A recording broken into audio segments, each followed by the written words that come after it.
Thank you for taking the time to watch this video. I'm going to address the D600 and possibly provide some logic for people who are interested in buying the new 610 release. I'm a photographer out of northern New Jersey. We have the opportunity to shoot with a whole bunch of cameras, including Nikon and Canon, and I decided to go with the Nikon D600. Known as a wakeboard photographer and wedding photographer. Also been on Cablevision as well. There's a little bit of a plug. Actually, I didn't plan on those slideshows coming through, but I'm glad they did. I made the conscious decision to go from a D700 to a D600, and what timed the market just right. I sold the 700 for $1,400 and was able to buy a refurbished D600 back in July from B&H Photo for roughly $1,584, let's say $1,600. So it was a $200 out-of-pocket upgrade to go from whatever 10 or 12 megapixel full frame to go into a 24 megapixel full frame.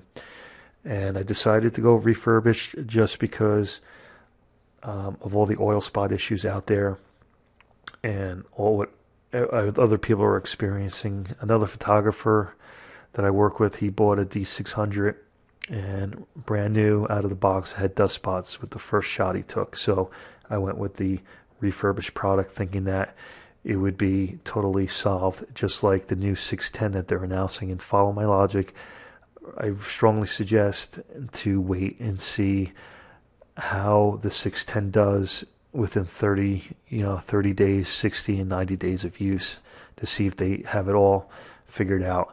The other thing I'm going to do in this video is go over my customer service experience with Nikon.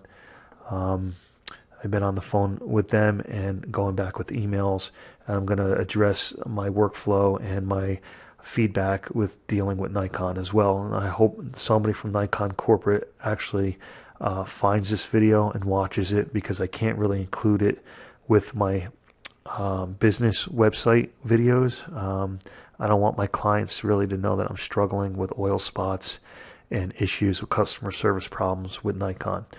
So to just show you some of the Nikon D600 images right out of the box when I purchased it, never had a problem. I'm going to go here and I'm going to pull up a wedding, because we purposely bought the 24 megapixel 600 versus the D800 because we wanted the faster frame rate, 5.5 instead of the 3 frames per second. And we shot with some multiple cameras that day. I'm trying to pull up here. I want to just pick the D600 only. All right. And I'm going to go with the 5-star rating because I know we could look at some skies. So here is an image of the wedding dress in the skies. There are no dust spots. And I remember, going through these photos, I didn't have to remove anything dust-wise from any of the skies. And I'm going to go to another shot. This is 2 weeks into owning the camera. I had to relearn the menu system coming from a D200, 300, D3, and 700 menu system. This is more like the D7000 menu. So it's very easy to learn. Actually enjoy the menu system a little bit better than the larger bodies or the more pro D800 bodies. So there's nothing here. I'm just going to go through, no dead pixels, no oil spots, no dust spots, and I want to just find another high key shot, hopefully. Here's a twilight shot, 1/25th of a second, nothing there. A darker shot, nothing there. And let me go to a long exposure 30-second moon shot, and nothing there. So the first month into it, no problems with the camera, with dust spots, loved it. Had no issues. Just recently, I'm starting to get to the end of my 90-day, and I'm starting to get to the end of the warranty, and I wanted to check out the sensor. So I basically took it outside, and this is at f/22 with a 24-70. This is what I have. I have these shots here. This is with a 24-70, and even as I start from f/22 and I open up my aperture, right now I'm at f/9. All right, and I still have the dust spots. All right, and let me go back here. This is going to be f/20. This is going to be f/22. f/22 at 1/15. I also changed lenses. I wasn't sure if maybe my lens had something in there. I made sure all the UV filters were off, and they were all blown off before I put them in there. And I went to a 50-1.8 lens and at f/22, and you can still see the dust spots, same exact location. So now I know it's on the sensor. So what I'm experiencing with Nikon is not really a pleasant one over the phone just yet. I call them up. They're really good at not admitting anything. I talk to, they kind of filter the call, and I say, look, it's a D600. Everybody knows about the oil problem. You know about it. I know about it. Can you send me a return authorization, and I can send you the camera back? It's within the warranty period. They basically wanted me to pay for the shipping and the insurance and send it to them.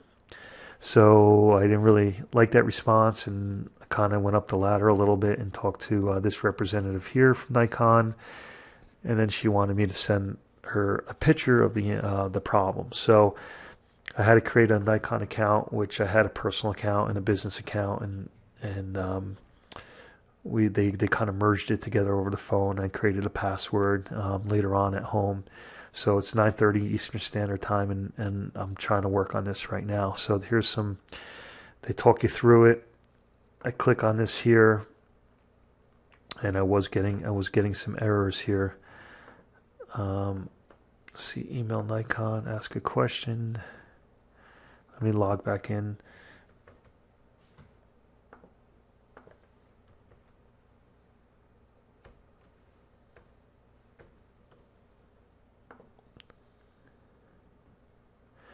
Oops, something happened. Okay. Let me go back to the screen captures because I was having problems working on their site. All right, so this is my account, and you might say, okay, where am I going with this? Well, basically, this is the history I've had with Nikon. I've never had to send my D90 back, my D70, my any of them really, even my film cameras.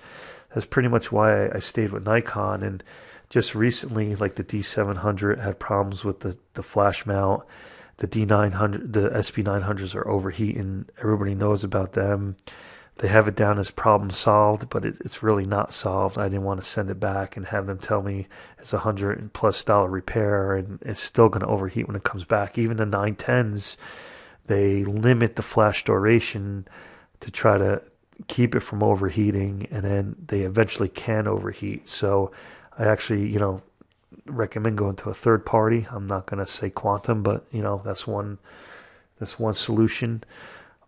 And I have the D600 with some oil spots. So hopefully somebody from Nikon is watching this, and this will be part 1 of part 2. Part 2 will cover when I get the camera back and the resolution that Nikon did.